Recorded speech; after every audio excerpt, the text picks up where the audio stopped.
In today's video, I'm going to teach you how to use Cursor's AI effectively with your project context.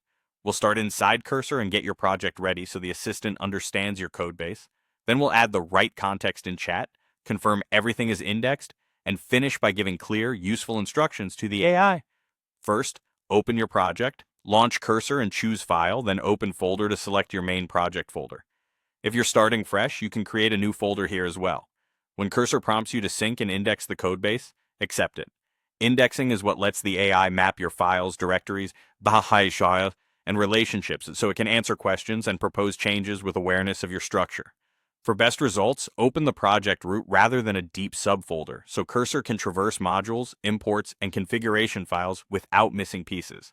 Next, add context right in the chat. The quickest way is to drag and drop a folder from the file sidebar into the chat window.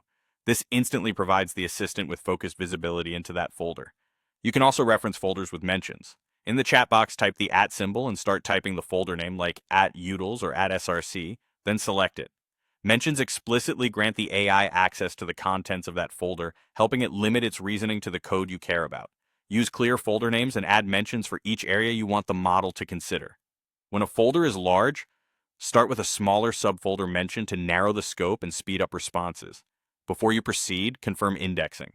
Open Settings, go to Context, and check that your codebase status reads synced 100%. If it isn't fully synced yet, give it a moment to finish so the assistant has a complete picture. Running prompts against a partially indexed project can lead to incomplete answers. Finally, instruct the AI with specific outcome-oriented prompts. For example, ask, go through the @components folder and tell me the structure if you need an overview. Or say, update the @styles folder to use these colors when you want concrete changes. Referencing folders with mentions keeps the conversation grounded in the right files. If you're asking for updates, briefly describe your goals or constraints so the model can suggest accurate diffs or steps. That's it. Open your project and accept indexing, add focused context through drag and drop or mentions, verify you're synced at 100%, and then prompt the AI with clear asks. Follow this flow and Cursor will respond with context-aware guidance tailored to your codebase.